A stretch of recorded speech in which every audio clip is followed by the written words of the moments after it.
কিন্তু যেহেতু রাষ্ট্র একটি পরিবর্তিত পরিস্থিতির মধ্যে দিয়ে যাচ্ছে, সেহেতু মানুষের জানা উচিত যে ইসলামের রাষ্ট্রীয় দর্শন কি, ইসলাম রাষ্ট্র কিভাবে পরিচালিত হতে দেখতে চায়।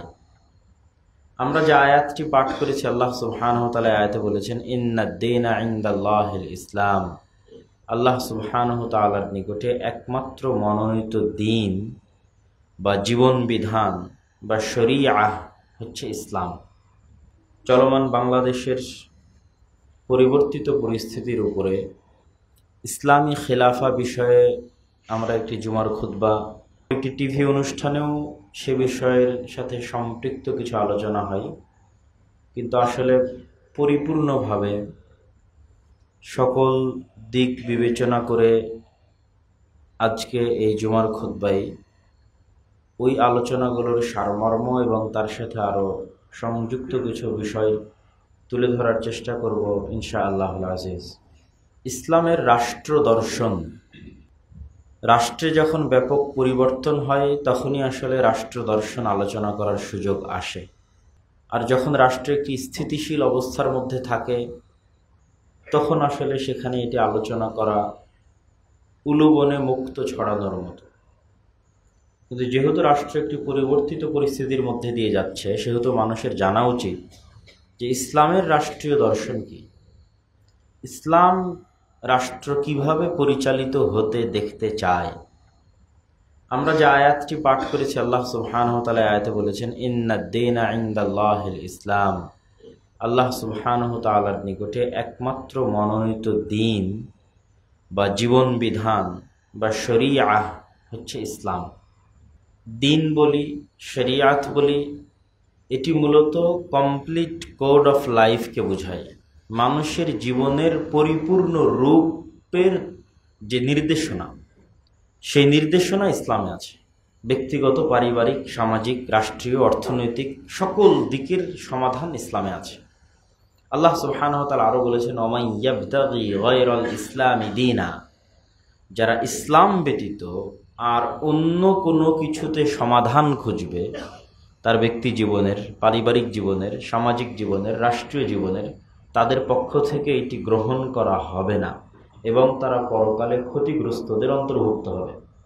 তাহলে অবশ্যই ইসলামের একটি রাষ্ট্রীয় সমাধান আছে, এবং সেটি বাদ দিয়ে যখন আমরা অন্য কোনো থিওরি, অন্য কোনো তন্ত্র মন্ত্রের পিছনে ছুটব, সেটি তাৎক্ষণিক খুব কল্যাণকর, খুব আনন্দদায়ক মনে হতে পারে, দীর্ঘস্থায়ীভাবে সেটিও ব্যর্থ। যেমন আমরা রক্তাক্ত জুলাই বা 5ই আগস্টের গণ অভ্যুত্থান এবং স্বৈরাচারের পতন, এটিকে অনেকেই বলছে বিপ্লব, কিন্তু আসলে এটি বিপ্লব নয়। এটি শুধুমাত্র সরকারের পরিবর্তন এবং সরকারের পতন। যেখানে হাজার হাজার লক্ষ লক্ষ মানুষ রাস্তায় নেমেছিল একটি নির্দিষ্ট স্বৈরাচারের কবল থেকে বাঁচতে, নির্দিষ্ট কোনো আদর্শ রাষ্ট্রে প্রতিষ্ঠা করতে নয়।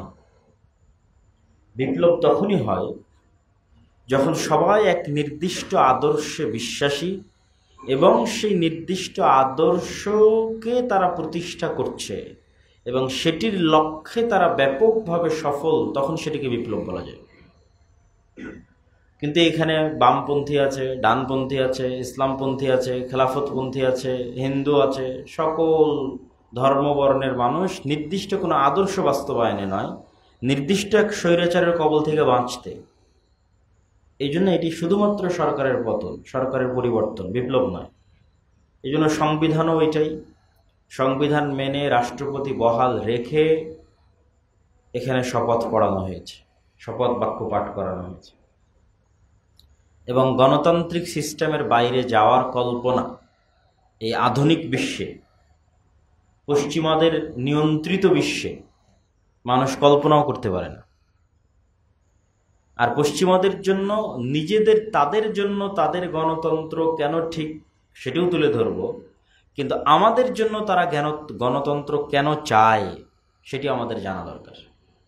আমাদের জন্য তারা গণতন্ত্র এই জন্য চায় যে গণতন্ত্র থাকলে ক্ষমতার পালা বদল করার সুযোগ থাকে, আর গণতন্ত্র না থাকলে ক্ষমতার পালা বদল করার সুযোগ থাকে না। তখন রিস্ক হলে পরিবর্তন করা খুব কঠিন হয়। এই জন্য রাজতন্ত্রও তারা পছন্দ করে না। যে কথার কথা সৌদি আরবের বর্তমান বাদশাহ যদি তাদের জন্য রিস্ক হয়, তাহলে যেহেতু সেখানে গণতন্ত্র নাই, সেহেতু এটা তাদের জন্য অনেক কঠিন। আর গণতন্ত্র হলে মিডিয়ার কন্ট্রোলের মাধ্যমে, মানুষের ব্রেইনকে ম্যানিপুলেট করার মাধ্যমে, ফেসবুক, ইউটিউব, টুইটারের মাধ্যমে মানুষকে উস্কিয়ে দিয়ে যে কোনোভাবে একটা সরকার ফেলে দেওয়া যায়। এবং যখনই সরকার পড়ে তখন সেই শূন্যতা পূরণ করার জন্য তারা চলে আসে। এখানে দেখবেন যে এই জুলাই থেকে না আগস্ট পর্যন্ত রাস্তায় থাকা, শহীদ হওয়া, মারা যাওয়া বেশিরভাগই হয়তো ইসলাম মানা বা ইসলামকে ভালোবাসে এরকম মানুষ। কিন্তু তাদের এই কষ্টের ফসলটা কারা নিয়ে গেল? পশ্চিমারা। তাদেরই সরকার, তাদেরই সব কিছু। কেননা এইরকম যখন পরিবেশ তৈরি হয় তখন তারা সেখানে ঢুকে পড়ে, এবং কিভাবে এই ফসলটা নিজেদের ঘরে নিয়ে যেতে হবে সেটাও তারা খুব ভালোভাবে জানে। তো আমরা যেটা আলোচনা করছিলাম যে গণতন্ত্র ইসলাম প্রতিষ্ঠায় কেন ব্যর্থ। ইসলামিক খেলাফত নাই পৃথিবীতে দীর্ঘ 100 বছর অতিক্রম হয়ে গেছে। এই দীর্ঘ 100 বছরে গণতন্ত্র দিয়ে ইসলাম প্রতিষ্ঠা করার চেষ্টা হয়নি তা বলছি না, বহুবার হয়েছে। এই 100 বছরের অভিজ্ঞতা প্রমাণ করে যে গণতন্ত্র ইসলাম প্রতিষ্ঠায় ব্যর্থ। তার সবচেয়ে বড় কারণ হচ্ছে থিওরি হিসেবে গণতন্ত্র ইসলামের সাথে যায় না। গণতন্ত্রে বলা হচ্ছে জনগণের শাসন প্রতিষ্ঠা করা হবে, কিন্তু আসলে জনগণের শাসন প্রতিষ্ঠিত হয় না, দলীয় শাসন প্রতিষ্ঠিত হয়। এবং জনগণের কাছে কোনো চয়েস থাকে না, হয় তাকে এই দল বেছে নিতে হবে, না হলে এই দল বেছে নিতে হবে। তাহলে এখানে কিভাবে জনগণের শাসন প্রতিষ্ঠিত হচ্ছে আমার বুঝে আসে না। যে সংজ্ঞায়িত করা হচ্ছে যে গণতন্ত্র মানে জনগণের দ্বারা জনগণের সরকার, এটা সম্পূর্ণ মিথ্যা কথা। দলের দ্বারা দলের সরকার, এবং জনগণের এতটুকুই চয়েস যে সে কোন দলকে বেছে নেবে, এতটুকুই তার চয়েস, তার শাসন করার চয়েস নেই। যদি সত্যিই জনগণের শাসন হতো তাহলে এটা উপর থেকে নয়, নিচ থেকে আসতো। একটা গ্রামের জনগণ একসাথে বসে সিদ্ধান্ত নিত যে আমাদের গ্রামের ইনি দায়িত্বশীল। সকল গ্রামের যে দায়িত্বশীল নির্ধারিত হবে তারা মিলে সিদ্ধান্ত নিত তার উপজেলার অমুক দায়িত্বশীল। উপজেলার দায়িত্বশীলেরা মিলে বসে সিদ্ধান্ত নিত তার জেলার অমুক দায়িত্বশীল। জেলার দায়িত্বশীলেরা বসে সিদ্ধান্ত নিত তার বিভাগের অমুক দায়িত্বশীল। বিভাগের দায়িত্বশীলেরা বসে সিদ্ধান্ত তার দেশের অমুক দায়িত্বশীল। এই রুট লেভেল থেকে যখন উপর দিকে আসতে থাকবে তখন এটা জনগণের শাসন। এটা ইসলামের শাসন আমি এটা বলতেছি, কিন্তু এটা জনগণের শাসন। আর যখন আপনি উপর থেকে চাপিয়ে দিবেন, দুই দলের মধ্যে কোনো এক দলকে বেছে নিতে হবে, তাদের ক্ষমতা, তাদের সাপোর্ট, তাদের জনবল, তখন এখানে আমার এবং আপনার মতো আম জনসাধারণের কিছুই করার থাকে না। গণতন্ত্র আরও একটি কারণে ব্যর্থ, ইসলামের সাথে যায় না। তার সবচেয়ে বড় কারণ হচ্ছে ইসলামে আহলুল হাল্লি ওয়াল আকদ, যোগ্য ব্যক্তিকে ক্ষমতায় নিয়ে আসতে হবে পরামর্শের ভিত্তিতে। আর এখানে বাংলাদেশে পুলিশ হওয়ার জন্য যোগ্যতা লাগবে, আর্মি হওয়ার জন্য যোগ্যতা লাগবে, বিচারপতি হওয়ার জন্য যোগ্যতা লাগবে, ওসিডিসি হওয়ার জন্য যোগ্যতা লাগবে, শুধু মন্ত্রী মিনিস্টার হওয়ার জন্য যোগ্যতা লাগবে না। মানে সকল পর্যায়ে আপনি একটা ইউনিভার্সিটির টিচার দিবেন তাও যোগ্যতা লাগবে, স্কুলের টিচার দিবেন তাও যোগ্যতা লাগবে। কিন্তু আপনি দেশের দায়িত্ব নেবেন, আপনার কোনো যোগ্যতার শর্ত নেই। যে কেউ রাস্তা থেকে আন্দোলন করে উঠে রাষ্ট্রের নেতা হয়ে যাবে, রাস্তা থেকে পলিটিক্স করে উঠে রাষ্ট্রের দায়িত্ব নিয়ে নেবে। এই জন্য গণতন্ত্রের এই থিওরির সাথে ইসলাম যায় না। ইসলাম চায় যোগ্য ব্যক্তি ক্ষমতায় আসুক। এই জন্য ক্ষমতার দ্বন্দ্ব তৈরি হওয়া ইসলাম চায় না। কেন? গণতন্ত্রে হচ্ছে আপনাকে দায়িত্ব চেয়ে নিতে হবে। দায়িত্ব যখন চেয়ে নেবেন তখন অবশ্যই সেখানে গ্রুপিং তৈরি হবে, ক্ষমতার দ্বন্দ্ব তৈরি হবে। আর যখন পরামর্শের ভিত্তিতে কাউকে দায়িত্ব দিবেন, সবাই মিলে সিদ্ধান্ত নেবেন যে কে দায়িত্বশীল হবে। ঠিক যেভাবে এখন অন্তর্বর্তীকালীন সরকার গঠিত হয়েছে, অন্তর্বর্তীকালীন সরকারে কাদের ক্ষমতায় দিল, কারা আসলো, আমি এটা বিবেচনা করছি না। কিন্তু যেই পদ্ধতিতে সরকার তৈরি হয়েছে এটা হচ্ছে ইসলামের নির্বাচন পদ্ধতি, ইসলামের রাষ্ট্র পরিচালনা নির্বাচন পদ্ধতি। যে 3 সেনাবাহিনীর প্রধান, বিভিন্ন দলের নেতা, ছাত্র আন্দোলনের নেতা, তারা এক জায়গায় বসে সিদ্ধান্ত নিচ্ছে, পরামর্শ করছে আমরা কাকে রাষ্ট্রনেতা করতে হবে, সবচেয়ে যোগ্য ব্যক্তিকে। এটাই হচ্ছে ইসলামের রাষ্ট্র নেতা নির্ধারণের পদ্ধতি। এবং এই সিস্টেমে যতবার রাষ্ট্রের নেতা নির্ধারিত হবে ততবার অন্য যে কোনো গণতান্ত্রিক সময়ের চেয়ে দেশে শান্তি, শৃঙ্খলা, নিরাপত্তা বেশি বজায় থাকবে, গ্রুপিং কম হবে, যোগ্য ব্যক্তি ক্ষমতায় আসবে। এবং যোগ্য ব্যক্তি দেশের দায়িত্ব নেবে। আমি জানি না কেন এইভাবে রাষ্ট্র ফর্ম হওয়ার পর আবার বারবার বলা হচ্ছে গণতন্ত্রের মাধ্যমে আমরা জনগণের কাছে ক্ষমতা হস্তান্তর করব। এটা তো ভুয়া কথা। গণতন্ত্রের মাধ্যমে আমরা মারামারি এবং গণ্ডগোল তৈরির জন্য দুই সাপে কুমিরে এবং কি বলার নাম বেজিতে গণ্ডগোল লাগানোর জন্য আমরা আবার অগ্নিগর্ভ তৈরি করার জন্য ক্ষমতা হস্তান্তর করব। হওয়া উচিত কি, দেশের সবচেয়ে জ্ঞানীগুণী মানুষ মিলে একটা কাউন্সিল থাকবে, তারা পরামর্শ করে ঠিক আছে আপনি এখন পারছেন না, তার পরবর্তী ক্ষমতায় কে আসলো তাকে আমরা পরামর্শের ভিত্তিতে নির্ধারণ করব, ঠিক যেভাবে এখন হয়েছে, যে বিষয়ে আমরা প্রস্তাবনা দিব। তবে এই বিপ্লব বা অভ্যুত্থান পরবর্তী, বিপ্লব আমরা বলছি না, অভ্যুত্থান পরবর্তী দেশে এখন যে পরিবেশ এবং পরিস্থিতি তৈরি হয়েছে সেখানে আমাদের আরও কয়েকটি বিষয় মাথায় রাখতে হবে। যেহেতু বেশিরভাগ ক্ষমতায় যারা আছে তারা এনজিও শক্তি এবং পশ্চিমা সাপোর্টেড, সেহেতু এটা আশাই করা যায় যে তারা হয়তো দেশের ন্যায় নীতি ভালো করবে, অর্থনৈতিক উন্নয়ন ভালো করবে, কিন্তু যে জায়গাটা সবচেয়ে আশঙ্কার সেটি হচ্ছে সেকুলারিজম, সেটি হচ্ছে লিবারালিজম। সেকুলারিজম মানে ধর্মনিরপেক্ষতা, লিবারালিজম মানে অবাধ স্বাধীনতা, অবাধ ব্যক্তি স্বাধীনতা, আনলিমিটেড ফ্রিডম, যেটার সাথে ইসলামের বিশ্বাস সরাসরি সাংঘর্ষিক। বারবার দেখবেন যে জাতিসংঘ যখন কোনো স্টেটমেন্ট দেয়, আমেরিকা যখন স্টেটমেন্ট দেয়, তারা বারবার বলে যে আমরা ইনক্লুসিভ স্টেট চাই, অন্তর্ভুক্তিমূলক রাষ্ট্র চাই। তারা কোনো সময় টু দ্য পয়েন্ট আপনাকে ধরিয়ে দিবে না যে আমি এইটার দ্বারা এটা বুঝাচ্ছি পজিটিভ, যে আমি মাঝে মধ্যে বিভিন্ন বক্তব্যে বলেছি যে পজিটিভ ওয়েতে দাওয়াতি কাজ করা উচিত, নেগেটিভ না। এই কাজটা তারা কাজে লাগায়, যে তারা সবসময় পজিটিভ ওয়েতে দাওয়াতি কাজ করে, বলবে বৈষম্য মুক্ত অন্তর্ভুক্তিমূলক সমাজ চাই। কিন্তু এই অন্তর্ভুক্তিমূলক সমাজ মানে যে এখানে সমকামীদের অধিকার দিতে হবে, অন্তর্ভুক্তিমূলক সমাজ মানে যে এখানে জেনার অধিকার দিতে হবে, এটা কিন্তু সে বলবে না, কিন্তু এর মধ্যে এটা আছে। তো যেহেতু সে পজিটিভ ওয়েতে দাওয়াতি কাজ করবে সেহেতু সে এটা বলবে না, কিন্তু এটা বললে তো আপনারা ক্ষিপ্ত হয়ে যাবেন, আন্দোলন মিছিল মিটিং শুরু হয়ে যাবে। এই জন্য সবসময় বলবে আমরা চাই অন্তর্ভুক্তিমূলক রাষ্ট্র, যেখানে সবার অধিকার থাকবে, সবার অবাধ স্বাধীনতা থাকবে। এই বলতে বলতে বলতে বলো সমকামীদের কি অধিকার নাই? তখন তো আপনি এতক্ষণ ভেবে আসলেন যে না, সবার অধিকারের কথা বলা হচ্ছিল, কত সুন্দর, তাই এখন সমকামীদের অধিকারের কথা বলা হচ্ছে, তখন আপনার টনক নড়বে। তো এই জন্য এই ধরনের মুখরোচক বলি থেকে আমাদের সতর্ক থাকতে হবে আগে থেকেই, পূর্ব থেকেই, যেন আমাদের দুর্বলতার সুযোগ নিয়ে কেউ ইসলাম বিরোধী কোনো কিছু এই দেশে ব্যাপকভাবে বাস্তবায়ন, প্রচার এবং প্রতিষ্ঠা করার সুযোগ না পায়। সেক্ষেত্রে সেকুলারিজমও আমাদের শত্রু, লিবারালিজমও আমাদের শত্রু। সেকুলারিজম মানে ধর্মনিরপেক্ষতাবাদ, মানে রাষ্ট্রের সাথে ধর্মের কোনো সম্পর্ক নাই, আমরা অসাম্প্রদায়িক ধর্মবিহীন রাষ্ট্র চাই। ভাই, এই একটা স্লোগান দিয়েই তো গত 15 বছর আমাদের উপর জুলুম করা হয়েছে। তো তুমি আবার সেই ফ্যাসিস্টকে পতন করে আবার তুমিও তো একই স্লোগান দিচ্ছ, তুমিও বলতেছো যে রাষ্ট্রের সাথে ধর্মের কোনো সম্পর্ক রাখা যাবে না, অসাম্প্রদায়িক বাংলাদেশ চাই, এই চাই, এই চাই, অনেক কথা। তো এইগুলো তো যিনি আগে ছিলেন তিনিও চাইতেন, তিনিও তো সবসময় সেকুলারিজমের দাস দিয়ে আয়না ঘর তৈরি করেছে। তাহলে মূল কালপ্রিট কে? মূল কালপ্রিট 15 বছর যারা শাসন করলো তারা, না যে আদর্শ, যে সেকুলারিজমে বিশ্বাস করে তারা শাসন করেছে সেইটা? সেকুলারিজম মূল কালপ্রিট। সেকুলারিজমে আয়না ঘর তৈরি করেছে, সেকুলারিজমে শত শত মানুষকে গুম করেছে। এটা বলতে পারতে হবে, এটা আমাদের আওয়াজ, এটা আমাদের উঠাতে হবে, বলতে হবে। অতএব তুমি আবার আজকে নতুন করে ওই একই দার্স আমাদেরকে দিচ্ছ যে আমি এটা করব, এটা করব, এটা করব, এটা তো হবে না।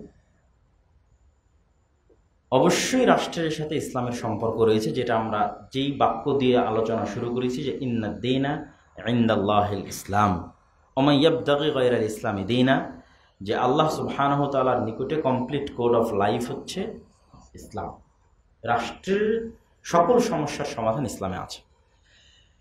তো যে বিষয়টা আমরা তুলে ধরতে চাচ্ছিলাম, যে যদিও হয়তো আমার কথা কিছু অগোছালো হতে পারে, তো তারপরও প্রতিটা পয়েন্ট টাচ করার চেষ্টা করব, যে ডেমোক্রেসি কেন পাশ্চাত্য বিশ্বে তাদের জন্য স্যুট করে, সফল, আর কেন আমাদের জন্য ব্যর্থ। প্রথম কথা, যেহেতু তারা সুপার পাওয়ার, সেহেতু তাদের উপর ইনফ্লুয়েন্স করার কেউ নাই। আর যেহেতু আমরা সুপার পাওয়ার নই, সেহেতু আমাদের উপর ইনফ্লুয়েন্স করার অভাব দুনিয়াতে নাই। আমাদের পার্শ্ববর্তী দেশ থেকে শুরু করে, চায়না থেকে শুরু করে আমেরিকা পর্যন্ত সবাই আমাদের প্রতি ইনফ্লুয়েন্স করবে, এটাই স্বাভাবিক।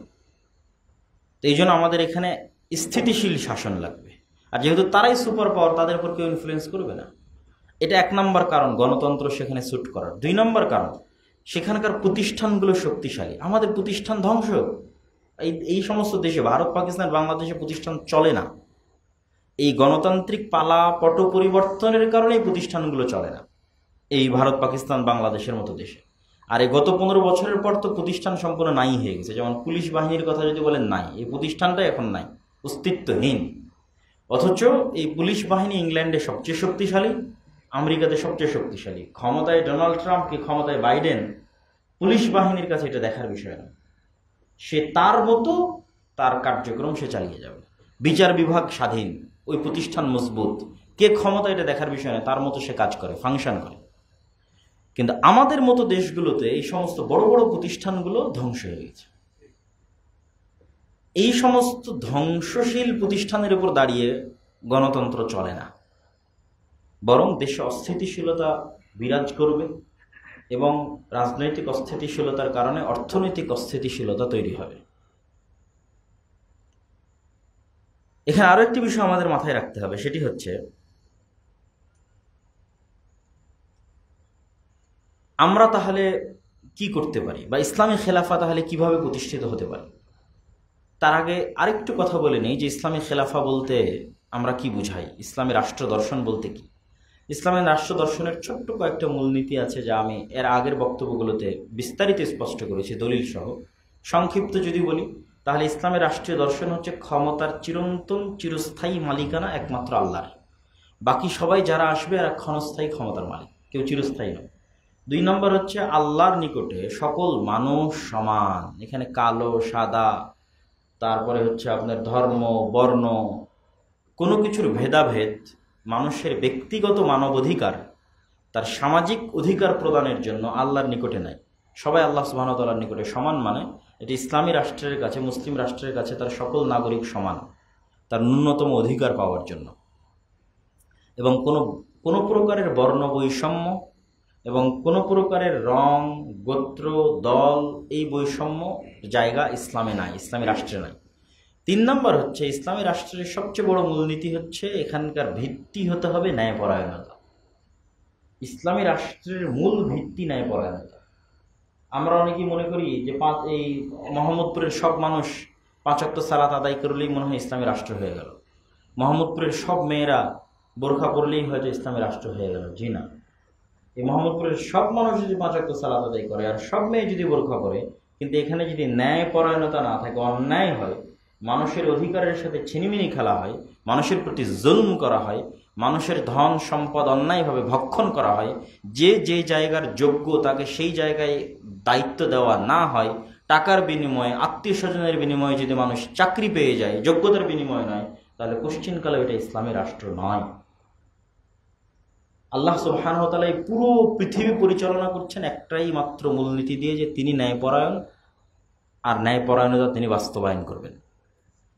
এবং এটা তার ওয়াদা, যে পৃথিবী সৃষ্টির শুরু থেকে নিয়ে কিয়ামত পর্যন্ত plus plus plus minus minus minus হতেই থাকবে। যেমন হয়তো গত 15 বছর যাদের উপর জুলুম হয়েছে তাদের খাতায় আছে মাইনাস মাইনাস মাইনাস মাইনাস, আর যারা টাকা পয়সা লুট করে নিয়ে গেছে plus plus plus plus plus. এই প্লাস মাইনাসকে যতক্ষণ আল্লাহ জিরো না করবেন ততক্ষণ তিনি আল্লাহই নন, এটা তার দাবি। তিনি এটাকে কিয়ামতের মাঠে টোটাল জিরো করবেন, চুল পরিমাণ প্লাস মাইনাস থাকবে না। যে যার যতটুকু পাওনা ততটুকু তিনি তাকে বুঝিয়ে দিবেন। এই জন্য তিনি প্রতিপালক রব্বুল আলামিন, এটা তিনি কিয়ামতের মাঠে করবেন। তাহলে কি বোঝা গেল, আল্লাহ সুবহানাহু ওয়া তাআলার কাছে সবচেয়ে বড় মূলনীতি হচ্ছে তিনি ন্যায়পরায়ণ। তিনি তার সাথে সম্পৃক্ত সকল গুনাহ ক্ষমা করবেন, কিন্তু মানুষের সাথে সম্পৃক্ত গুনাহ ক্ষমা করবেন না কেন? তার ন্যায়পরায়ণতার ত্রুটি আসতে পারে এই জন্য। এবং নবী রাসূল যত দুনিয়াতে পাঠানো হয়েছে, সেই সমস্ত নবী রাসূলেরা পরে গিয়ে সালাত আদায় করেছে, পরে গিয়ে সিয়াম শিখেছে, কোরআন শিখেছে, কিন্তু জন্মগত তারা সত্যবাদী এবং ন্যায়পরায়ণ, জন্মগত। আর এই দুইটা জন্মগত বৈশিষ্ট্য ছাড়া তাদেরকে নবী বানানো হয়। রাসূল সাল্লাল্লাহু আলাইহি ওয়াসাল্লাম 40 বছর পরে যখন আল্লাহ তাকে সালাত শিখিয়েছে, কোরআন শিখিয়েছে, হজ শিখিয়েছে, তখন তিনি করেছেন। কিন্তু এই জন্মের পর থেকে না 40 বছর পর্যন্ত তিনি জন্মগত সত্যবাদী এবং ন্যায়পরায়ণ। তাহলে ইসলামের সবচেয়ে বেসিক মূলনীতি হচ্ছে ন্যায়পরায়ণতা, যেটা থাকলে ইসলামী রাষ্ট্র আছে, না থাকলে ইসলামী রাষ্ট্র নাই। এবং আমাদের সবচেয়ে বড় সমস্যা হচ্ছে এই ন্যায়পরায়ণতা আমাদের না মসজিদে আছে, না মাদ্রাসায় আছে, না আমাদের ইসলামী দলগুলোতে আছে, না সংগঠনগুলোতে আছে। এই জন্য আমরা ইসলামী রাষ্ট্র প্রতিষ্ঠার যোগ্য নই। ইসলামী রাষ্ট্র প্রতিষ্ঠার যোগ্য হতে হলে সর্বাগ্রে আমাদের যে ছোট্ট ছোট্ট প্রতিষ্ঠানগুলো আছে, মসজিদ একটা প্রতিষ্ঠান, মাদ্রাসা একটা প্রতিষ্ঠান, দল একটা প্রতিষ্ঠান, এগুলোতে বেসিক মূলনীতি বাস্তবায়ন করতে হবে, ন্যায়পরায়ণতা। যে আপনার বেশি চামচামি করবে তাকে আপনি পদ দিয়ে দিবেন, যতই ইসলামী দল হোক, তাহলে তখন ন্যায়পরায়ণতা থাকলো না। যতই সালাত আদায় করে ন্যায়পরায়ণতা থাকলো, তাহলে আপনি ইসলামী রাষ্ট্র পালনের যোগ্য নন, প্রতিষ্ঠার যোগ্য নন। চতুর্থ বেসিক মূলনীতি হচ্ছে ইসলামে মানুষের জীবনের হেফাজত সকল বিধি বিধান নিয়ম নীতির ঊর্ধ্বে। সকল হালাল হারাম হয়ে যেতে পারে, সকল হারাম হালাল হয়ে যেতে পারে মানুষের জীবন বাঁচাতে। মানুষের জীবন বাঁচানোর ঊর্ধ্বে ইসলামে কোনো হুকুম নাই আল্লাহ সুবহানাহু ওয়া তাআলার পক্ষ থেকে, এর উপরে কোনো হুকুম নাই। শুকরের গোশত খাওয়া হারাম, জীবন বাঁচানোর জন্য যদি কেউ খেয়ে নেয় তার জন্য গুনাহ হবে না। কেন? ইসলামের সকল ফরজের উপরের ফরজ, বড় ফরজ হচ্ছে লাইফ সেভিং, জীবন বাঁচানো। এটা হচ্ছে আপনি যখন দেখবেন একটা ইসলামী রাষ্ট্র প্রতিষ্ঠা হয়েছে, তখন সবচেয়ে যে সেফটিটা প্রতিষ্ঠা হবে সেটা হচ্ছে প্রত্যেকটা নাগরিকের জীবনের নিরাপত্তা প্রতিষ্ঠা। ইসলামী রাষ্ট্র যে কতটা স্বর্ণ, কতটা মহান, কতটা কল্যাণমূলক, তা আমরা তো আমাদের জীবনে দেখতে পেলাম না, দেখতে পাচ্ছি না। কিন্তু অতীতের ইতিহাস যদি ঘেটে দেখেন, এগুলো কিসের গণতন্ত্র? এরকম হাজার গণতান্ত্রিক রাষ্ট্র, লক্ষ সমাজতান্ত্রিক রাষ্ট্র, লক্ষ ধর্মনিরপেক্ষতাবাদী রাষ্ট্র, একজন মানুষকে, মুসলমানকে আমি বলিনি, একজন হিন্দুকে, একজন বৌদ্ধকে, একজন খ্রিস্টানকে যেই পরিমাণ অর্থনৈতিক অধিকার, যেই পরিমাণ মানবিক অধিকার দিতে পারবে, ইসলামী খেলাফা বা ইসলামী রাষ্ট্র প্রতিষ্ঠা হলে তার চেয়ে হাজার গুণ, লক্ষ গুণ, শতগুণ বেশি প্রত্যেক মানুষের মানবিক অধিকার, অর্থনৈতিক অধিকার, জীবনের অধিকার নিশ্চিত হবে এবং সুরক্ষিত হবে। এই মূলনীতিগুলো ইসলামের মধ্যে আছে, দেওয়া আছে যে কিভাবে ইসলামী রাষ্ট্র প্রতিষ্ঠিত হবে, পরিচালিত হবে। কিন্তু এখন আমাদের প্রশ্ন আসতে পারে যে এই জিনিসগুলো তো আমরা বুঝলাম যে ইসলামী রাষ্ট্র অনেক সুন্দর, সেখানে ন্যায়নীতি থাকবে, জীবনের সুরক্ষা থাকবে, এগুলোই সবচেয়ে টপ প্রায়োরিটি পাবে। এবং ইসলামী রাষ্ট্র হচ্ছে একটি কল্যাণমূলক রাষ্ট্র, যেখানে অন্ন, বস্ত্র, বাসস্থান, থাকার জায়গা, কাপড়ের ব্যবস্থা, চিকিৎসার ব্যবস্থা, শিক্ষার ব্যবস্থা, এগুলোর মূল জিম্মেদার রাষ্ট্র। একটা কুকুরও যদি না খেয়ে মারা যায় তাহলে এর জন্য দায়ী থাকবে রাষ্ট্রের দায়িত্বশীল, এবং এই ভয়ে সে তটস্থ থাকবে, যেমন ওমর ইবনুল খাত্তাব তটস্থ থাকতেন। কোনো নাগরিক গৃহহীন অবস্থায় যদি থাকে 1 সেকেন্ডের জন্য, এর জন্য দায়ী রাষ্ট্র। ইসলামী রাষ্ট্র একটি কল্যাণমূলক রাষ্ট্র ব্যবস্থা, যেই কল্যাণটা শুধু মুসলমানের জন্য নয়, পৃথিবীর সকল মানুষের জন্য। এর চেয়ে বেস্ট রাষ্ট্র পরিচালনার থিওরি পৃথিবীতে কোনোদিন আসেনি, ভবিষ্যতেও কোনোদিন আসবে না। চলমান আমেরিকা এবং ইংল্যান্ডেও যদি ইসলামিক খেলাফার সিস্টেম বাস্তবায়ন করা হয়, ইংল্যান্ড এবং আমেরিকার মানুষেরা বেশি আরামে, বেশি শান্তিতে, বেশি নিরাপদে থাকবে এখন তারা যে শান্তিতে, যে নিরাপদে, যে আরামে আছে। কেননা তাদের ইংল্যান্ড এবং আমেরিকায় যারা বসবাস করে তাদের সবচেয়ে বড় ধোকার জায়গাটা তুলে ধরবে। অনেক ইসলামী রাষ্ট্র সেখানে বাস্তবায়ন হলে অনেক পরিবর্তন আসবে, কিন্তু সবচেয়ে বড় পরিবর্তন কি আসবে সেটা একটু বলি। ধরেন আজকে ইংল্যান্ডের যে নাগরিক, আমেরিকার যে নাগরিক, তারা পৃথিবীর সবচেয়ে উন্নত রাষ্ট্র ব্যবস্থায় বসবাস করছে, তাদের জীবনের অধিকার আছে, শিক্ষার অধিকার আছে, চিকিৎসার অধিকার আছে। কিন্তু একটা জায়গায় তাদেরকে গোলাম বানিয়ে রাখা আছে। এই গোলামি থেকেও তারা মুক্তি পাবে যদি ওখানে ইসলামী রাষ্ট্র প্রতিষ্ঠা হয়। সেটি হচ্ছে অর্থনৈতিক গোলামি, সেটি হচ্ছে সুদী অর্থনীতি, সবচেয়ে ভয়ঙ্কর অর্থনীতি পৃথিবীতে, মানুষকে গোলাম বানায়। আপনি সারা জীবন চাকরি করেও একটা নিজের টাকা দিয়ে একটা বাড়ি কিনতে পারবেন না, আপনাকে সরকারের কাছ থেকে লোন নিয়ে বাড়ি কিনতে হবে। এটা হচ্ছে আমেরিকা এবং ইংল্যান্ডের সবচেয়ে বড় বাস্তবতা, সেটা হচ্ছে অর্থনৈতিক গোলামি। বাহ্যিকভাবে মনে হচ্ছে আপনি খুব স্বাধীন আছেন, বাট আপনি ইকোনমিক্যালি একজন গোলাম, দাস। এই অর্থনৈতিক গোলামি থেকেও ইংল্যান্ড এবং আমেরিকার মানুষ মুক্তি পাবে যদি তারা তাদের দেশে ইসলামী রাষ্ট্র বাস্তবায়ন করে। আরো অনেক বিষয় আছে যেগুলো থেকে তারা মুক্তি পাবে, সেগুলো আজকের আলোচনা না বলি, কিন্তু বড় যে ব্যাপক পরিবর্তন হবে সেটা হচ্ছে এটা। এখন আপনারা প্রশ্ন করবেন যে অনেক আলোচনা, অনেক লেকচার শুনলাম, কিন্তু ইসলামী রাষ্ট্র বা ইসলামী খেলাফা প্রতিষ্ঠিত হবে কিভাবে? যতক্ষণ অন্য সিস্টেমগুলো পরিপূর্ণ ব্যর্থ না হচ্ছে ততক্ষণ পর্যন্ত নতুন সিস্টেম প্রতিষ্ঠিত হওয়ার সুযোগ নাই। কেননা ইসলামে কম্প্রোমাইজ করার সুযোগ নাই। ইসলামে কম্প্রোমাইজ করলে এটা ইসলামের দুর্নাম। আমি আজকে গণতান্ত্রিক সিস্টেম বহাল রেখে ইসলামের নামে ক্ষমতায় গেলাম, আমাকে কম্প্রোমাইজ করতে হবে। তখন যে অশান্তি এবং বিশৃঙ্খলা বিরাজ করবে আর দোষটা আসবে ইসলামের উপর। এই জন্য ইসলামে কম্প্রোমাইজের সুযোগ নেই। তথা তোমার যে সিস্টেম আছে এই সিস্টেমটাকে টোটাল কোলাপস করতে হবে, ধ্বংস হতে হবে।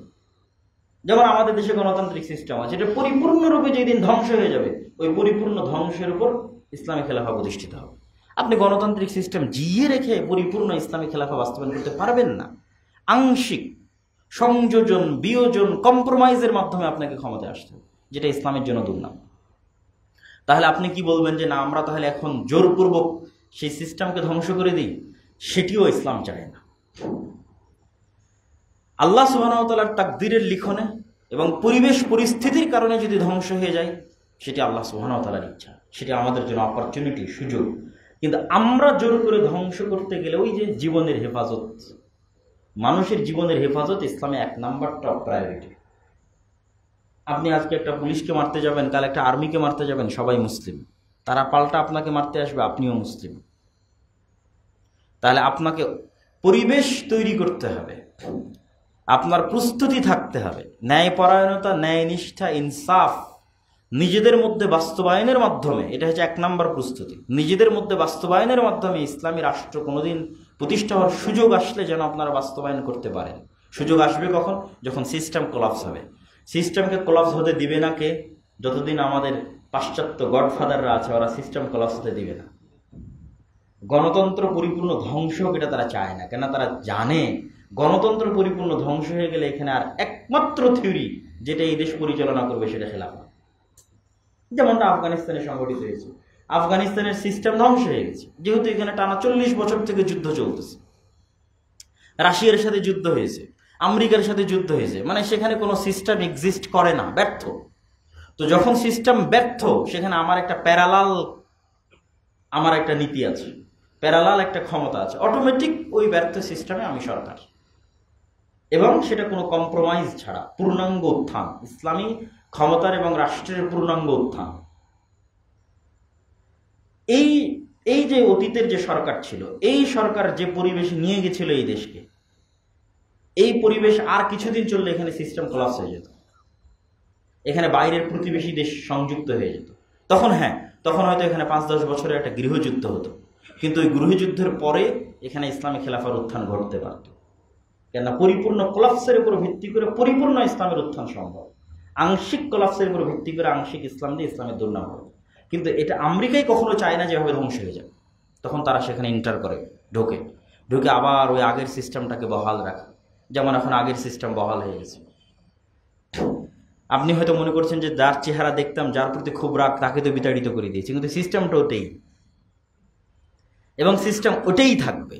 আমরা এখন পর্যন্ত ওই ব্রিটিশ আইনে শাসিত হচ্ছি, যে ব্রিটিশদের বিরুদ্ধে আমাদের পূর্বপুরুষেরা 190 বছর যুদ্ধ করেছে। ভাই আমাদের দ্বারা 15 বছর সহ্য করতে পারিনি আমরা। আপনি কল্পনা করেন যে আমাদের বাপদাদারা 190 বছর ব্রিটিশদের অধীনে গোলামি করেছে এবং তাদের বিরুদ্ধে জেহাদ করেছে, তাহলে কত বেশি সবর এবং ধৈর্য তাদের ছিল। কিন্তু ওই 190 বছরের জেহাদ এবং 190 বছরের ব্রিটিশ বিরোধী রক্তাক্ত আন্দোলন, সশস্ত্র আন্দোলন যখন দেখলো দ্বিতীয় বিশ্বযুদ্ধের পরে, ইংল্যান্ড যখন দেখলো যে এই সমস্ত দেশ আর তার কাছে হাতে রাখা সম্ভব হচ্ছে না, তখন ওই যে তাদের সিস্টেম যেন ঠিক থাকে, খুব বুদ্ধিমান, উচ্চ মেধা সম্পন্ন, তাদের সিস্টেম ঠিক থাকবে, মানুষ দেখবে ব্রিটিশরা চলে গেছে, তখন তাদের মতোই একদল মানুষকে, ইংরেজি শিক্ষিত সুটেড বুটেড মানুষকে তারা তৈরি করলো, নতুন দল বানানোর সুযোগ দিল, কংগ্রেস বানাও, মুসলিম লীগ বানাও।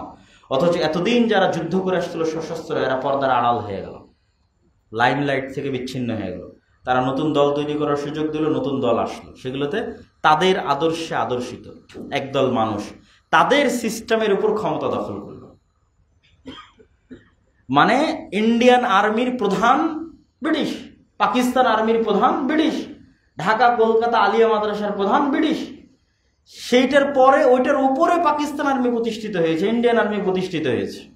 এখানে পরিপূর্ণ সিস্টেম পরিবর্তন হয়নি, সম্পূর্ণ সিস্টেম ওটাই ছিল, শুধু ব্রিটিশরা চলে গেছে। ওই আর্মিতে জাস্ট ব্রিটিশ সেনাপতির জায়গায় একজন মুসলিম সেনাপতি নিযুক্ত হয়েছে, কিন্তু আর্মির যে নিয়ম কানুন, দাড়ি কাটা যাবে না, অমুক করা যাবে না, তমুক করা যাবে না, সবই থেকে গেছে। কেন? এখানে তো পরিপূর্ণ বিপ্লব আসেনি এবং এটা তারা হতে দেয়নি। ওই একই নিয়মের মধ্যে আমরা আজও শাসিত হচ্ছি।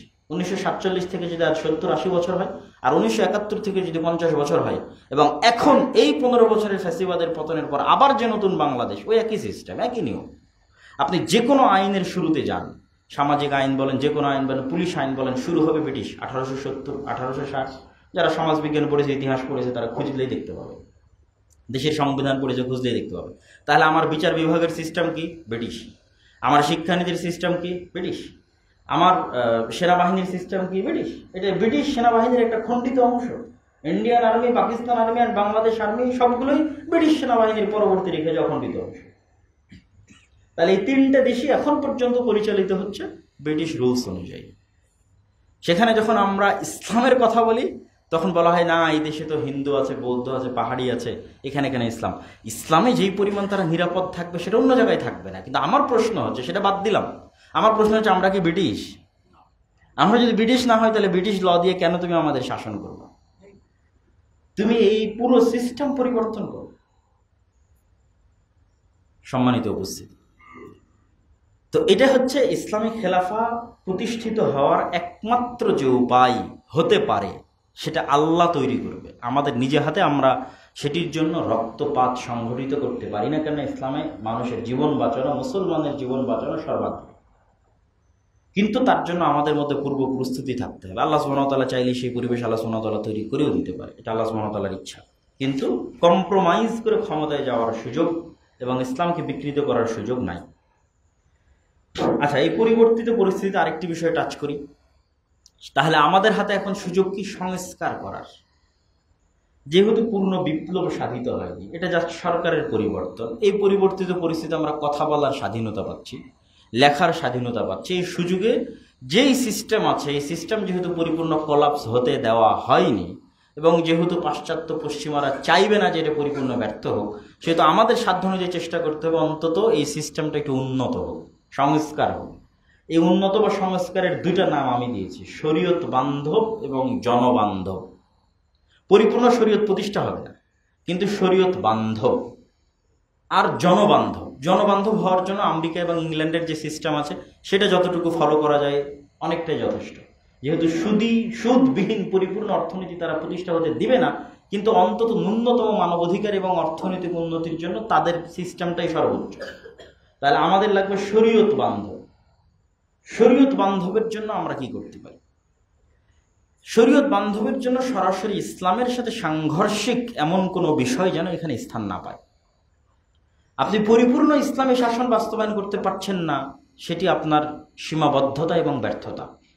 কিন্তু ইসলামের সাথে সাংঘর্ষিক কোনো জিনিস আপনি মুসলমানদের উপর চাপিয়ে দিবেন, এটা হতে পারে না। যেমনটা আমরা লিবারালিজমের আলোচনার সময় করেছি। এটার জন্য আমাদের সচেতন এবং সজাগ থাকতে হবে, এবং ন্যূনতম সংবিধানে লিখিত থাকতে হবে যে এই দেশে ইসলাম বিরোধী কোনো আইন, ইসলামের সাথে সাংঘর্ষিক কোনো আইন এদেশে বাস্তবায়ন করা যাবে না। এবং আরেকটা বিষয়ের দিকে ফোকাস দিতে হবে, সেটা হচ্ছে এই দেশের স্বাধীনতা এবং সার্বভৌমত্ব। আমরা মুসলমান হিসেবে ন্যূনতম মুসলিম পরিচয় নিয়ে এই দেশে যে বসবাস করতে পারছি, এটা 1947-এ যে আন্দোলন, রাজনৈতিক আন্দোলন হয়েছিল, তার হালকা সুফল। এই দেশের স্বাধীনতা এবং সার্বভৌমত্ব যে 1947-এ আমরা যে সীমানা পেয়েছিলাম, এটা যদি ধ্বংস হয়ে যায়, স্বাধীনতা সার্বভৌমত্ব না থাকে, যেমনটা গত 15 বছরের নতজানু পররাষ্ট্রনীতির কারণে তৈরি হয়েছিল, তাহলে আমরা সামগ্রিকভাবে ক্ষতির সম্মুখীন হব। যেমন এখন যে বন্যা আমরা দেখলাম, এইরকম বন্যার সময় ডুবে মরা আর গ্রীষ্মকালে পানিবিহীন মরুভূমিতে পরিণত হওয়া, এটা তো বাংলাদেশের স্বাধীনতা এবং সার্বভৌমত্ব না থাকার প্রমাণ বহন করে। যেখানে সারা বিশ্বের আন্তর্জাতিক আইন কর্তৃক স্বীকৃত যে যখনই কোনো নদী দুই দেশের মধ্যে বর্ডার ক্রস করে, উজান থেকে ভাটিতে যায়, তখন এককভাবে উজানের কোনো দেশ ওই নদীতে বাঁধ দিয়ে ভাটির দেশের অনুমতি ছাড়া পানি প্রত্যাহার করতে পারে না। কিন্তু আমাদের সাথে গত 50 বছর থেকে এই জুলুম করা হচ্ছে। পদ্মা নদীকে হত্যা করা হয়েছে, পদ্মা নদীর 50-এর অধিক কাছাকাছি শাখা নদী নিহত হয়েছে। সারা বাংলাদেশে 300-এর অধিক নদীকে হত্যা করা হয়েছে। পদ্মা নদীতে যেমন বাঁধ দেওয়া হয়েছে, তিস্তাতে আমাদের নিকটবর্তী বাঁধের নাম হচ্ছে গজলডোবা, আর এর অতিরিক্ত পাহাড়ের যতদিকে যাওয়া যাবে অসংখ্য বাঁধ আছে। পুরো তিস্তা নদী একটা মৃত মরুভূমিতে পরিণত হয়েছে। তাহলে গ্রীষ্মকালে পানি প্রত্যাহার করে এই নদীগুলোকে হত্যা করা হচ্ছে, আবার বন্যার সময় যখন পানি বেশি বেশি হয়ে যাচ্ছে, ছেড়ে দিচ্ছে, তখন আমার নদীর তো ওই ধারণ ক্ষমতা নাই। যেহেতু শুষ্ক মরুভূমি নদী, বন্যার এত পানি সে ধারণ করবে কীভাবে?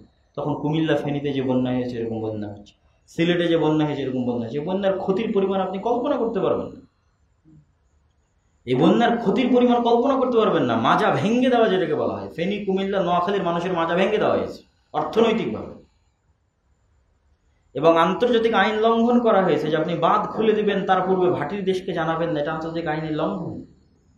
তাহলে এই দেশের স্বাধীনতা, সার্বভৌমত্ব যতক্ষণ শক্তিশালী না হচ্ছে, ততক্ষণ আমি আমার কোনো অধিকারী, রাষ্ট্রীয় কোনো অধিকারী আমি পাবো না। এবং আমাদেরকে ব্যাপক এবং সুদীর্ঘ এক গোলামির মধ্যে জীবনযাপন করতে হবে।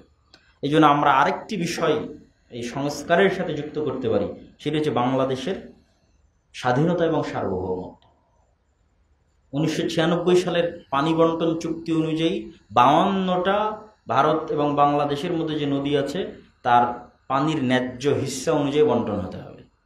অথচ 30 বছর পার হয়ে যাচ্ছে, এখন পর্যন্ত আর গঙ্গা বা পদ্মার পানি চুক্তি ছাড়া আর কোনো চুক্তি হয়নি, তিস্তারও হয়নি। শুধু তাই নয়, বাংলাদেশের অভ্যন্তরে যখন বাংলাদেশ পানি সংরক্ষণের জন্য কোনো উদ্যোগ নেয়, সেটা তো ভারত বাধা দেয়। যেমন তিস্তায় বাধা দেওয়া হয়েছে, পাংশা উপজেলায় একটা ব্যারেজ তৈরি করার উদ্যোগ নেওয়া হয়েছিল, সেটা 2016-17 সালে বাধা দিয়ে বন্ধ করে দেয়। এরকম অসংখ্য বাধা আছে। তাহলে বাংলাদেশের স্বাধীনতা এবং সার্বভৌমত্ব আর একটি বড় বিষয়।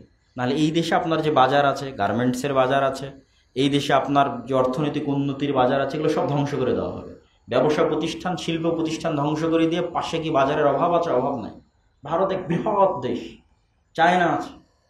সুতরাং এই জায়গায় কোনো শিল্প এবং ব্যবসায়িক প্রতিষ্ঠান গড়ে না উঠুক, এটা তারা চাইবে স্থায়ীভাবে দেশকে পরাধীন করে দেওয়ার জন্য। তো এই জিনিসগুলো আমরা সংস্কার করতে পারি, চলমান সরকারের কাছে আমরা সংস্কার হিসেবে চাইতে পারি। এবং ন্যূনতম ইসলামের কাছাকাছি এই সংসদীয় গণতন্ত্রের চাইতে প্রেসিডেন্ট পদ্ধতির যে নির্বাচন, যা সারা বাংলাদেশের মানুষ ভোট দিয়ে একজন প্রেসিডেন্টকে নির্বাচন করবে, তিনি তার ইচ্ছামতো তার পরিষদ গঠন করবেন এবং দ্বিকক্ষ বিশিষ্ট সংসদ থাকবে, যাতে যেহেতু জনগণের নির্বাচনে যারা আসতেছে তারা অযোগ্য আসতেছে, অশিক্ষিত আসতেছে, মূর্খ আসতেছে, কেন দলীয়, আমি যেটা গণতন্ত্রের ব্যর্থতা আগেই তুলে ধরেছি। তো এটাকে কিছুটা কমানো যায় কি, যখন আপার হাউস থাকে, যেখানে দেশের শিক্ষিত জ্ঞানীগুণী মানুষেরা ভোটের ভিত্তিতে নয়, তাদের যোগ্যতার ভিত্তিতে আপার হাউসের অন্তর্ভুক্ত হবে। তাহলে অন্তত এইটার যে দুর্বল বা ক্ষতিকর দিক আছে সেটিকে অনেকটাই কমানো যায়। তো এই বিষয়গুলো আমাদের আলোচনার মধ্যে নিয়ে আসতে হবে এবং এই বিষয়গুলো সংস্কারের মধ্যে নিয়ে আসতে হবে। নিয়ে এসে আমরা চাই যে চলমান যে সরকার যারা দায়িত্ব নিয়েছে, তারা অন্তত রাষ্ট্রের জন্য কল্যাণকর যে সংস্কারগুলো আছে সেই সংস্কারগুলো তারা করুক। এবং আমি বিশ্বাস করি ব্যক্তিগতভাবে যে অর্থনৈতিক যে সংস্কারগুলো হবে এগুলো ভালো হবে, কল্যাণকর হবে। কিন্তু আমাদের আতঙ্ক এবং আশঙ্কার জায়গা হচ্ছে লিবারেলিজম এবং সেকুলারিজমের নামে আরও হয়তো পরে, এখন থেকে কিছু কিছু আওয়াজ পাওয়া যাচ্ছে তারা কিছু এই দেশে অন্তর্ভুক্ত করতে পারে, ইনক্লুসিভ স্টেট, অন্তর্ভুক্তিমূলক রাষ্ট্রের নাম। এটার জন্য আমাদের শক্ত আওয়াজ এবং ভূমিকা থাকতে হবে, যেন এই দেশে সরাসরি রাষ্ট্র এই ইসলাম বিরোধী কোনো কিছু বাস্তবায়ন করার সুযোগ না পায়। বক্তব্যের সামারি বলি, বক্তব্যের সারমর্ম হচ্ছে ইসলামের নিজস্ব রাষ্ট্রের দর্শন আছে, রাষ্ট্র পরিচালনা, সেটির নাম খেলাফা, এবং এটা পৃথিবীর সর্বশ্রেষ্ঠ রাষ্ট্র পরিচালনার দর্শন। এবং আজকের আমেরিকা এবং আজকের ইংল্যান্ডের মানুষেরাও আরও বেশি শান্তি, নিরাপত্তা, স্বাধীনতা, অর্থনৈতিক উন্নতি ভোগ করবে যদি তারা তাদের দেশে ইসলামী খেলাফা বাস্তবায়ন করে। এটা হচ্ছে আমাদের আলোচনার সবচেয়ে বড় সারমর্ম এবং এটা আমাদের জন্য এটি হওয়া উচিত।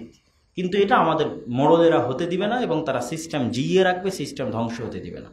আর সিস্টেম যদি আল্লাহ সুবহানাহু ওয়া তাআলা চান তো ধ্বংস হয়ে যেতে পারে, এবং ধ্বংস হলে তার উপরে ইসলামী খেলাফা রাষ্ট্র ব্যবস্থা প্রতিষ্ঠিত হতে পারে। তবে তার জন্য আমাদের দোয়া লাগবে এবং আমাদের পূর্ব প্রস্তুতি কি, আমাদের মধ্যে ন্যায় পরায়ণতা লাগবে। অন্য কিছু বলিনি আমি, অনেক কিছুই আছে আমাদের মধ্যে, সালাত, সিয়াম, হজ, যাকাত সবই আছে। আগের সরকারের সব ওসিডিসির 60-70% নামাজি ছিল, হাজি ছিল, ওমরাকারী ছিল, কিন্তু ন্যায় পরায়ণতা ছিল না। তাহলে আমাদের মসজিদ, মাদ্রাসা, শিক্ষা প্রতিষ্ঠান, দল, সংগঠন, এগুলোতে ন্যায় পরায়ণতা ফিরিয়ে নিয়ে আসতে হবে, ইনসাফ ফিরিয়ে নিয়ে আসতে হবে। তাহলে আল্লাহ সুবহানাহু ওয়া তাআলা আমাদের উপর দয়া করে তিনি আমাদের দায়িত্ব দিতে পারেন। যেমন আল্লাহ সুবহানাহু ওয়া তাআলার একটা আয়াত পড়ে যদি আজকের বক্তব্য শেষ করতে চাই, ওয়াদাল্লাহুল্লাযীনা আমানু মিনকুম ওয়া আমিলুস সালিহাত, আল্লাহর ওয়াদা যারা ঈমান আনয়ন করে এবং সৎ কাজ করে তাদের জন্য আল্লাহর ওয়াদা, যে লা ইস্তাখলিফান্নাহুম ফিল আরজ, আল্লাহ তাদেরকে পৃথিবীতে রাষ্ট্রীয় ক্ষমতায় অধিষ্ঠিত করবেন। তাহলে আমাদেরকে আল্লাহ রাষ্ট্রীয় ক্ষমতায় অধিষ্ঠিত করছেন না মানে আমাদের ঈমানের ত্রুটি আছে, সৎ আমলের ত্রুটি আছে। এটা আল্লাহর ওয়াদা, আল্লাহ কোরআনে বলছেন যে আল্লাহর ওয়াদা যারা ঈমান আনয়ন করবে, সৎ আমল করবে, তাদেরকে আল্লাহ সুবহানাহু ওয়া তাআলা রাষ্ট্রীয় ক্ষমতায় অধিষ্ঠিত করবেন। কামাস্তাখলাফাল্লাযীনা মিন ক্বাবলিহিম, যেমন আল্লাহ সুবহানাহু ওয়া তাআলা তাদের পূর্ববর্তীদের করেছিলেন। ওয়ালা ইউমাক্কিনান্না লাহুম দীনাহুম, আর এটার দ্বারা আল্লাহ তার দ্বীনকে পৃথিবীতে শক্তিশালী এবং মজবুত করবেন। কোন দিনকে? আল্লাযী ইরতাদা লাহুম, যেই দিনকে আল্লাহ সুবহানাহু ওয়া তাআলা বাছাই করেছেন এই দুনিয়ার মানুষের জন্য। এটি সূরা নূরের 55-56 নম্বর আয়াত। তো এই আয়াতকে সামনে রেখে আমরা বলতে পারি যে আমরা যদি সংশোধন হই, আমরা যদি আমাদের মধ্যে ন্যায় পরায়ণতা প্রতিষ্ঠা করতে পারি। আপনি মনে করছেন ন্যায় পরায়ণতা মানে শুধু দায়িত্বশীল? জি না, পরিবারের মধ্যে ন্যায় পরায়ণতা থাকে। শাশুড়ি এবং বউ পরস্পরের মধ্যে সালাত, সিয়াম, হজ, যাকাত সব ঠিক থাকলেও ন্যায় পরায়ণতা ঠিক থাকে না। বিয়ে হওয়ার পর বাবা এবং সন্তানের মধ্যে সব ঠিক থাকলেও ন্যায় পরায়ণতা ঠিক থাকে না। বাবা মারা যাওয়ার পর ভাই বোনের মধ্যে সব ঠিক থাকলেও ভাই তার বোনকে তার বাবার সম্পত্তিতে ন্যায় অনুযায়ী জমি বন্টন করবে, এটা থাকে না। অথচ অনেক বড় আলহাজ, হাজি, হয়তো ডবল 50 বার 100 বার হয়তো হজ এবং উমরা পালন করেছে, কিন্তু তার বোনকে তার বাপের সম্পত্তিতে ন্যায়ের সাথে, যেখানে দামি জমি ওখানেও ভাগ দিবে, যেটা কম দামি জমি সেখানেও ভাগ দিবে, যেটা বাড়ি দামি বাড়ি সেখানেও ভাগ দিবে, যেটা কম দামি সেখানেও ভাগ দিবে। এই ন্যায় নাই। তাহলে আমাদের মুসলমানদের এই ন্যায় পরায়ণতা হারিয়ে গেছে কেন? ওই যে ব্রিটিশ সময়কাল থেকে না আজ পর্যন্ত এই যে 200 বছরের গোলামি, এই গোলামিটা আমাদের স্বভাব চরিত্র নষ্ট করে দিয়েছে। আমাদের জিনের রক্তের মধ্যে এই ন্যায়পরায়ণতা বিরোধী রক্ত ঢুকে গেছে গোলামির কারণে। এইটা থেকে বের হতে আরও সময় লাগবে, কিন্তু প্র্যাকটিস করতে হবে, চেষ্টা করতে হবে। এই জন্য আমাদের দ্রুত কিনে নেওয়া যায়, আমাদের দায়িত্বশীলেরা দ্রুত বিক্রি হয়ে যায়, ঘুষের কাছে বিক্রি হয়, টাকার কাছে বিক্রি হয়। কেন? আমাদের সব ঠিক আছে কিন্তু আমাদের মেরুদণ্ড সোজা না, মানে আমরা ন্যায় না। এই জন্য এমন মা লাগবে, এমন বাবা লাগবে যে হচ্ছে মেরুদণ্ড সোজাওয়ালা প্রজন্ম দিতে পারবে বাংলাদেশকে। শুধু নামাজি সালাত আদায়কারী নয়, মেরুদণ্ড সোজাওয়ালা প্রজন্ম দিবে, যে অর্থের কাছে, টাকার কাছে, কোনো লোভের কাছে বিক্রি হবে না, ন্যায় স্থির থাকবে। তাহলে এমনি দেখবেন এক সময় এদেশে ইসলামী শাসন ব্যবস্থা প্রতিষ্ঠিত হয়েছে।